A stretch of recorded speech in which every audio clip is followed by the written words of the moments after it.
गरीब मराठ्यांच्या लेकरा बाळांसाठी लढतोय. गरीब मराठा समाजाचं हे लोक वाटोळं करतायत. कुणबी नोंदी कमी करण्याचा सरकारचा कट.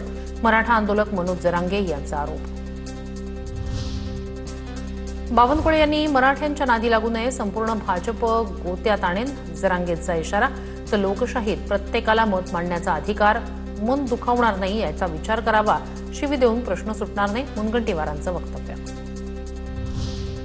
नेहमी शिंदेंची स्तुती केली, पण आमच्याच पोरांचे मुडदे पाडायचे असा अर्थ नाही. मविया किंवा महायुती असू दे, मी कुणाचा मिंधा नाही. जरांगेंची प्रतिक्रिया. मला मित्रत्वाची गरज नाही, समाजहित महत्वाचं. कुणबी प्रमाणपत्र अवैध ठरल्यानंतर मनोज जरांगेंची टीका. जरांगेंना आरक्षणाची बाराखडी माहीत नाही, कुणीतरी स्क्रिप्ट लिहून देतंय. गुणरत्न सदावर्ते यांचा जरांगेंवर हल्लाबोल. जरांगेंची एकनाथ शिंदेंवर टीका. हा फक्त देखावा असल्याची ही टीका. तर सदावर्तेंनी एकनाथ शिंदेंवर बोलू नये, एकनाथ शिंदेंवर बोलणं म्हणजे सरकारवर बोलणं. गुलाबराव पाटील यांचं प्रत्युत्तर. मी असेपर्यंत जरांगेंवर उपोषणाची वेळ येऊ देणार नाही. प्रसाद लाड यांची प्रतिक्रिया. उदय सामंत यांची जरांगेंच्या मागण्यांवर चर्चा सुरू. जरांगेंसोबत माझी देखील 2 वेळा चर्चा. 11 आणि 12 तारखेला कागदपत्र घेऊन जरांगेंना भेटणार. लाड यांची माहिती. मुख्यमंत्री फडणवीसांकडून ओबीसी महाअधिवेशनाला शुभेच्छा. जनगणनेत ओबीसी कॉलमचा समावेश करणार. मुख्यमंत्री फडणवीसांचं आश्वासन.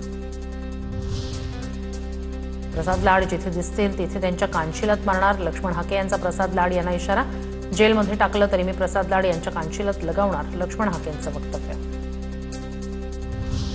लक्ष्मण हाकेंना प्रसाद लाड कोण आहेत हे कदाचित माहिती नाही. त्यांनी आधी गुगल सर्च करावं. प्रसाद लाड यांचा लक्ष्मण हाकेंना प्रत्यक्ष इशारा. अशा लोकांवर न बोलणं हे चांगलं असतं. प्रसाद लाड यांची प्रतिक्रिया. अण्णासाहेब आर्थिक विकास महामंडळाच्या अध्यक्ष नरेंद्र पाटील यांच्याकडून पद सोडण्याचे संकेत. महामंडळाचे एमडी अध्यक्षाला विचारात न घेता काम करतात. समाजाचं हित साधता येत नसेल तर महामंडळात राहण्यात रस नाही. नरेंद्र पाटील यांच्याकडून नाराजी व्यक्त. आता पाहणार आहोत टॉप 9 मोठ्या बातम्या. केंद्रीय गृहमंत्री अमित शहांच्या मुंबई दौऱ्यानिमित्तानं मलबार हिल परिसरात ठिकठिकाणी बॅनरबाजी. मलबार हिल परिसरात मोठा पोलीस बंदोबस्त. अमित शहा 2 दिवसांच्या मुंबई दौऱ्यावर. National urban cooperative finance and development कॉर्पोरेशनच्या नवनिर्मित मुख्यालयाचं शहांच्या हस्ते उद्घाटन होणार. धनंजय मुंडे यांनी मुख्यमंत्री देवेंद्र फडणवीस यांची भेट घेतली. सह्याद्री अतिथीगृहावर धनंजय मुंडेंनी फडणवीसांची घेतली भेट. विविध कामांसंदर्भात निवेदनं देण्यासाठी भेट घेतल्याची माहिती.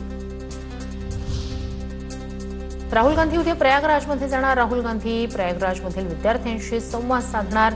देशात विद्यार्थ्यांचं काहीही भविष्य नाही, आपण हे बदलू शकतो. सरकार झुकतं, गरज आहे एकजुटीनं आवाज उठवण्याचे. राहुल गांधी यांचं ट्विट.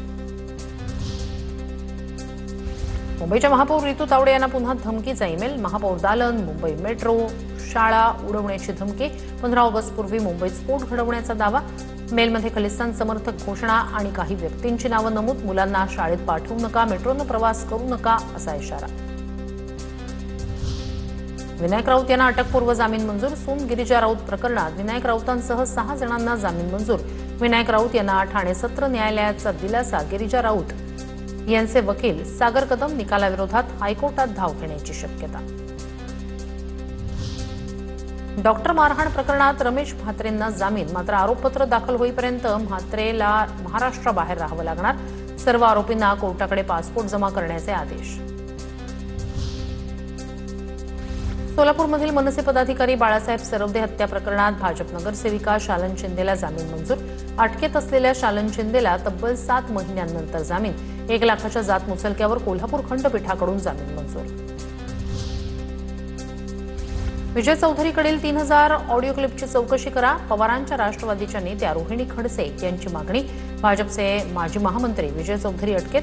भाजप नेत्यांची ऑडिओ क्लिप व्हायरल केल्याप्रकरणी कारवाई. भाजपचे माजी महामंत्री विजय चौधरीला 4 दिवसांची पोलीस कोठडी. भाजप नेत्यांचे आक्षेपार्ह ऑडिओ क्लिप व्हायरल केल्याप्रकरणी कारवाई. चौधरी विरोधात अॅट्रॉसिटी आणि विनयभंगाचे गुन्हे.